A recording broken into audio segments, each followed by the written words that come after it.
Have you ever noticed something weird about this map of Africa? Even though Spain is a European country, it has territory inside Africa. Specifically, it's got two coastal cities, Ceuta and Melilla. So here's the question for today. Why do Spain and Morocco have a border dispute in Africa? Okay, before we get to the answer, I want to talk about how to ask questions on this channel. There's a particular structure that helps you get the right answer. So let me walk you through it. First, you should always start by directly stating the question. For example, why do Spain and Morocco have a border dispute in Africa? Then it's good to present what seems like the obvious or common sense answer. For example, you'd think all of Spain's overseas holdings vanished with the end of colonialism. Morocco is an independent nation. So why are these European enclaves still there? Now, if your question has a twist or a complication, this is the time to bring it up.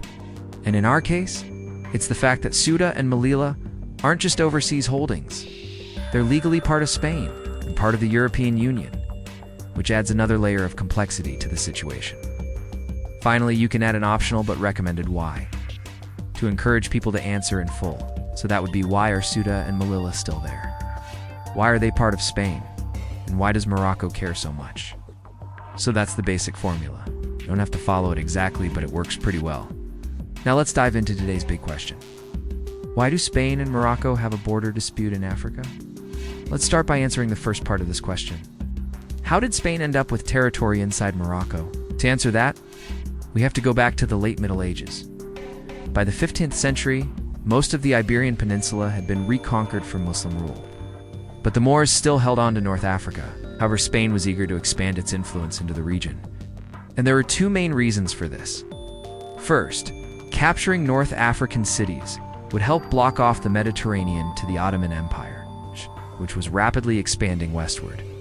And second, controlling these cities would help put an end to piracy in the area. To achieve this, Spain targeted the northern coast of Africa, specifically Ceuta and Melilla.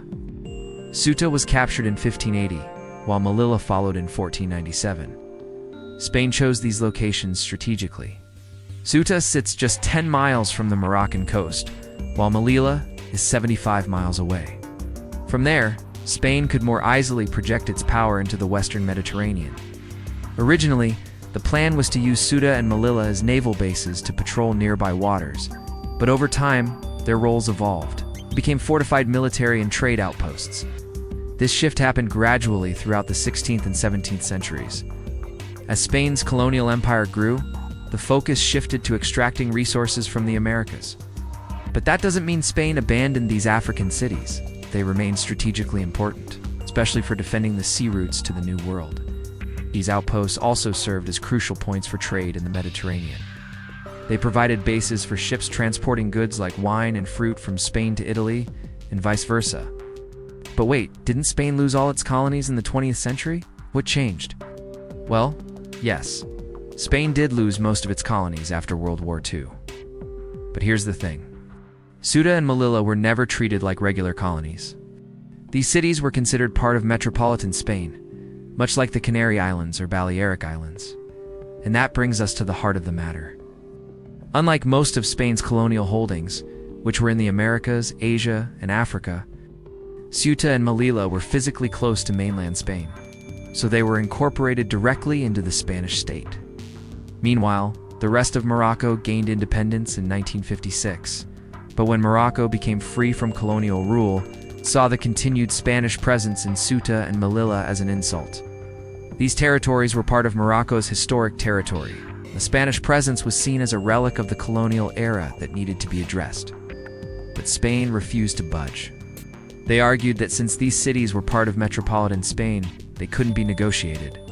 Think of it like someone saying, "I own a house in your country, so if we were to split up, half of my house would have to come with me." That's kind of how Spain viewed things. Morocco saw it differently, though. They felt that since most of their country had been under colonial rule, Spanish territories within their borders were essentially remnants of that occupation. So why hasn't Morocco given up on reclaiming these cities? Well, the answer lies in history, identity, and geopolitics. Morocco sees the plazas de armas and kasbahs in its cities as symbolic reminders of its past. Giving up on these territories would be seen as abandoning part of Morocco's national heritage. Besides, There are plenty of examples of countries keeping parts of their neighbors on their side of the border. Think of the Kaliningrad Oblast, a Russian territory separated from mainland Russia by the Baltic states. Or look at the exclave of Curensabis, which is part of Romania, but separated from mainland Romania by Serbia. So Morocco isn't alone in wanting to keep these areas within its borders. But the bigger issue here is actually about identity. Reclaiming Ceuta and Melilla would symbolize the final removal of colonial influences on Moroccan soil. It would be a way of closing the circle on Morocco's colonial past and looking toward a future free from the shadow of empire. So, will this border dispute ever be settled? Probably not anytime soon. For one thing, Spain views the enclaves as integral parts of the nation. The people who live there are Spanish citizens, and they enjoy the same rights as any other Spaniard. Ceuta, in particular, is heavily tied to mainland Spain due to the Strait of Gibraltar. In fact, some residents of Ceuta travel back and forth to work in Gibraltar every day, not to mention that since these cities are technically part of the EU, they've become flashpoints for African migrants trying to enter Europe.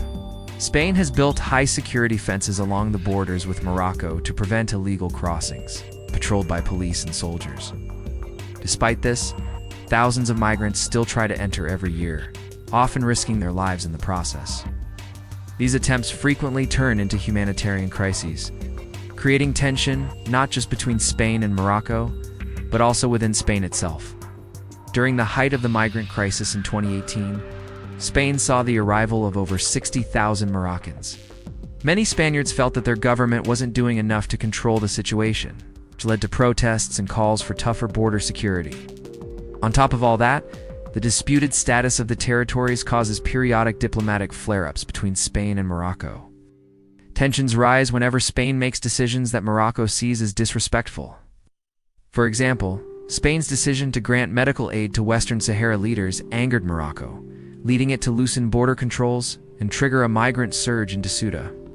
So why does Morocco still care about Ceuta and Melilla? Well, it comes down to identity, history, and a desire to finally put the colonial past behind them. Morocco wants to move forward without the shadow of empires looming over its borders. But until that happens, the plazas, kasbahs, and streets of these two cities will continue to echo with the sounds of history. Thank you for watching today's video. If you enjoyed it, please hit the like button. And if you want to see more videos like this, subscribe to the channel. And remember, if you have a question you want answered, leave it in the comments below, and it might become a future episode. Thanks for watching.